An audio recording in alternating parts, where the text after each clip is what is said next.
BL का result आ चुका है और ऑनेस्टली नंबर्स देख के मुझे एक्साइटमेंट नहीं हुई, थोड़ी सी क्यूरियोसिटी हुई है क्योंकि पहली नजर में लगेगा रिजल्ट अच्छा है, लेकिन जैसे जैसे नंबर्स खोलोगे कहानी थोड़ी सी बदल जाती है। और अगर आपने सिर्फ प्रॉफिट देख के डिसीजन लिया है तो शायद आप सबसे इम्पोर्टेंट सिग्नल्स मिस कर रहे हैं।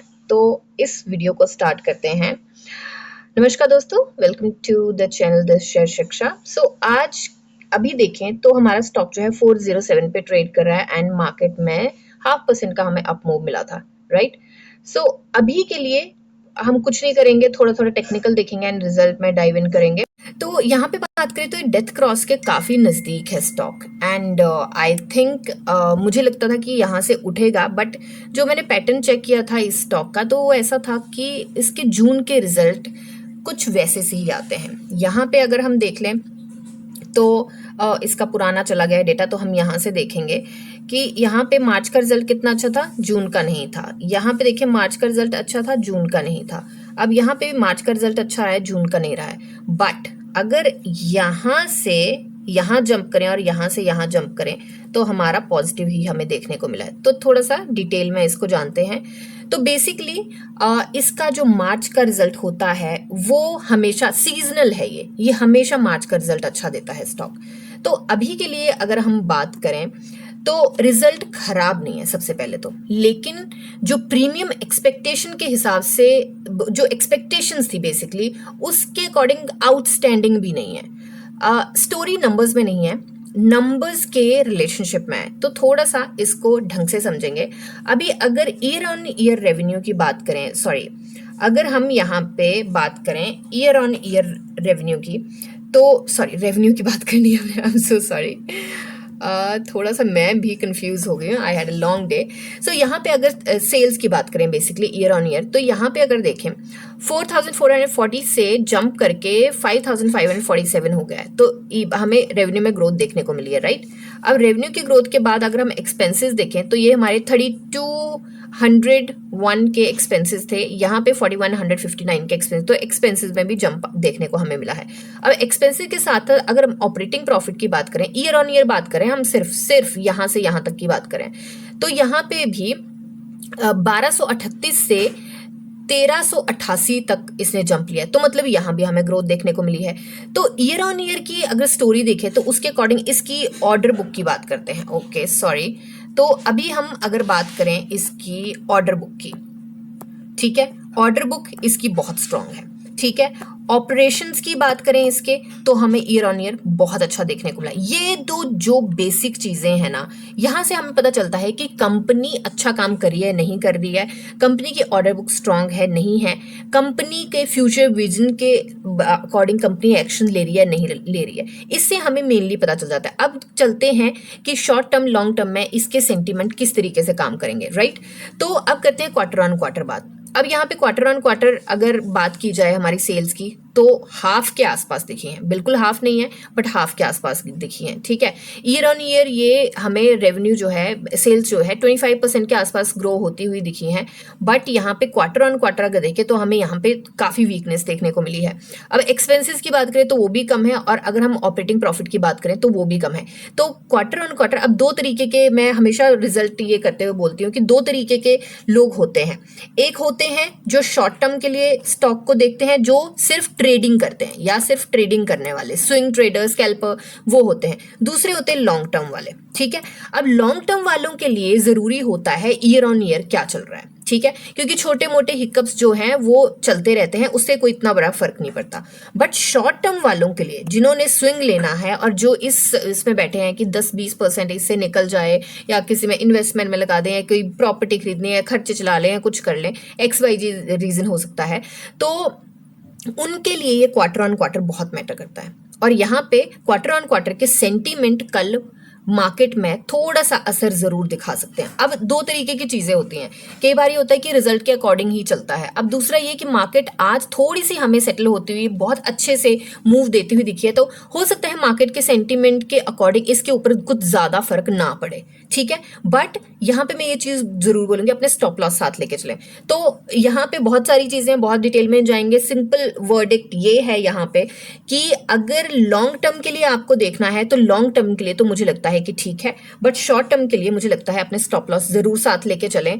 एंड बहुत सारी चीजें हैं जिनका ध्यान रखना पड़ता है। ऑलराइट, सो अभी के लिए आ गए हम इसके चार्ट पे, और चार्ट पे आपको काफी सारा तामझाम दिख रहा होगा। मैं इसको थोड़ा शॉर्ट में बताऊंगी, फिर ये सारा तामझाम हटा के ढंग से समझेंगे। तो यहाँ पे ये जो हमारी लाइन है, जस्ट सेकेंड, ये जो हमारी ट्रेंड लाइन यहां से हमें नजर आ रही है ब्लू कलर की, ये जो है इस पॉइंट को इस पॉइंट को इस पॉइंट को केटर करती है, और ये ट्रेंड लाइन बनी है। जब तक इसको ब्रेक करके ऊपर नहीं जाता तो हमें दिक्कत देखने को मिलेगी। दूसरा, ये जो हमारा बना है चैनल, चैनल के पास ये जो पॉइंट है ना, इस पॉइंट के आसपास भी यहाँ पे ऊपर जा रहा है, ये भी यहाँ पे भी रेजिस्टेंस रहेगा। तो अगर यहाँ से ट्रेंड लाइन से ये हमें यहाँ पे ब्रेक देता है, थोड़ा सा हमें देखने को मिलता है कि यहाँ से ऊपर जाता है, तो ये हो सकता है टेस्ट करके फिर निकले, राइट। ये वैसे थोड़ा सा लॉन्ग टर्म की मैं बात कर रही हूँ। अब यहाँ पे इस ट्रेंड लाइन को करते हैं हम डिलीट, थोड़ी सी क्लैरिटी लेके आएंगे।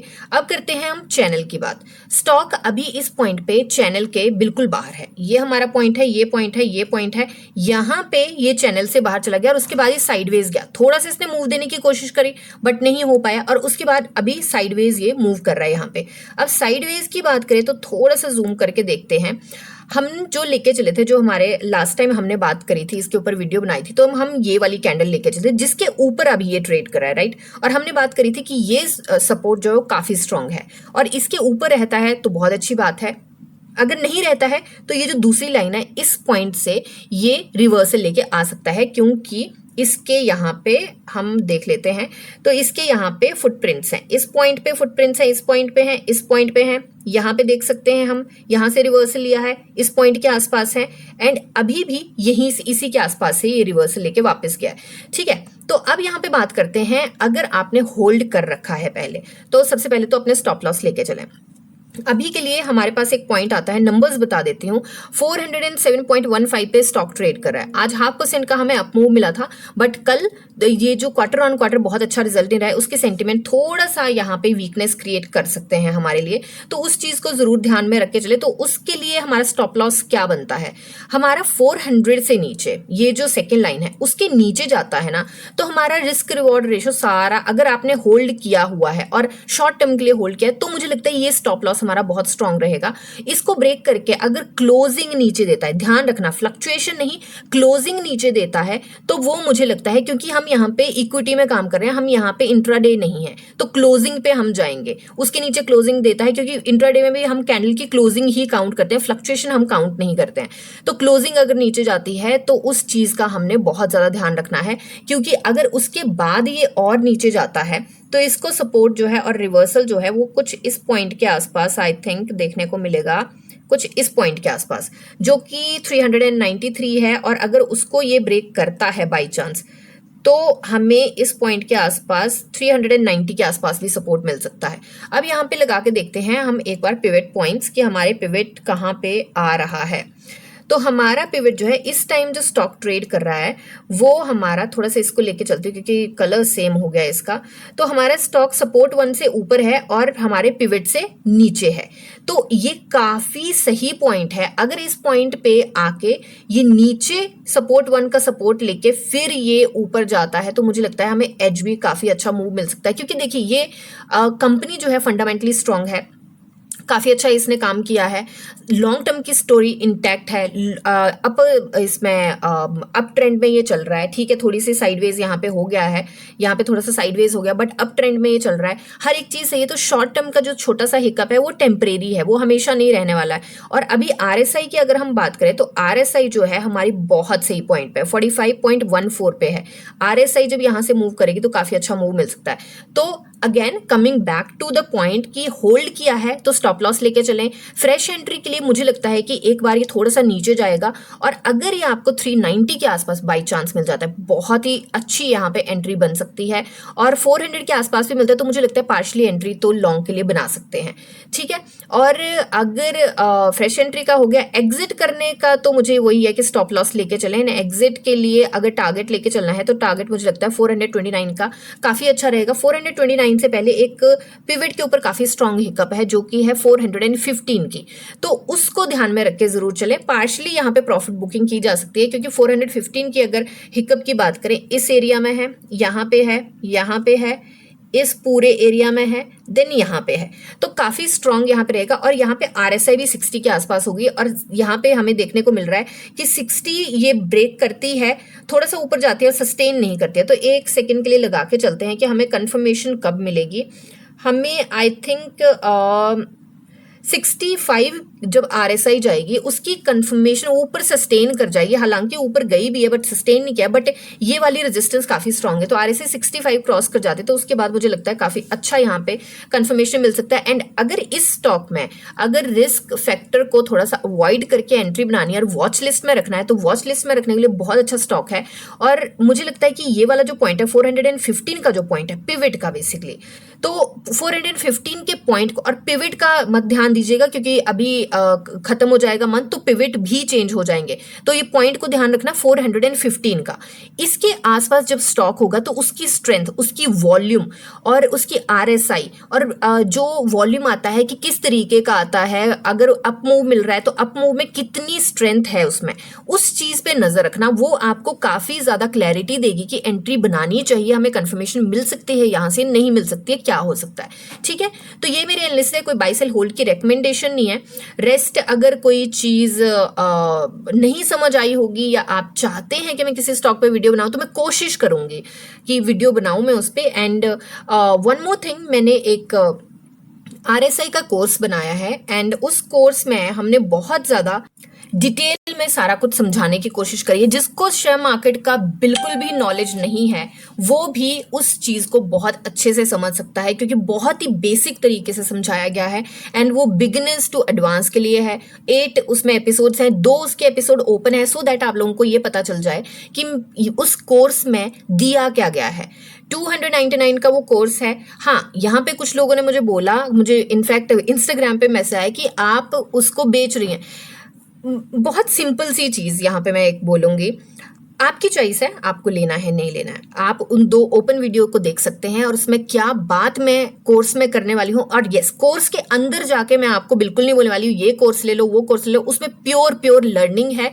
और शेयर मार्केट में जब हम आते हैं तो हम उम्मीद करके आते हैं कि हम ये करेंगे वो करेंगे, इतना कमाएंगे वो करेंगे, बट नॉलेज के बिना नहीं होता। उसमें प्योर स्ट्रेटेजी है कि किस तरीके से आपको किस स्टॉक पे लगानी है वो स्ट्रेटेजी, स्टॉक कैसे ढूंढने हैं वो भी बताया गया है, किस स्टॉक पे लगानी है वो भी बताया गया है, रिस्क रिवॉर्ड रेशो कितना रखना है वो भी बताया गया है, किस रिस्क रिवॉर्ड पे आपको नुकसान ही झेलना पड़ेगा और किस रिस्क रिवॉर्ड पे कितना प्रॉफिट हो सकता है वो भी बताया गया है।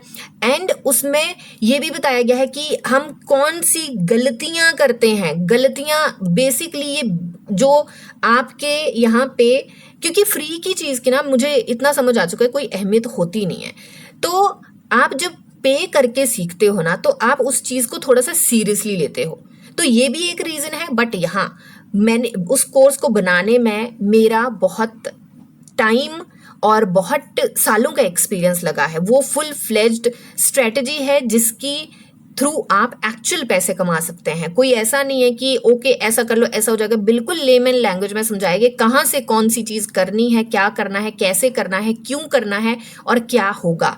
तो choice is yours, but I would really say कि किसी को भी अगर स्ट्रेटेजी जाननी है तो आप उस कोर्स को ऑप्ट कर सकते हैं। रेस्ट मिलते हैं नेक्स्ट वीडियो में, तब तक के लिए हैप्पी इन्वेस्टिंग।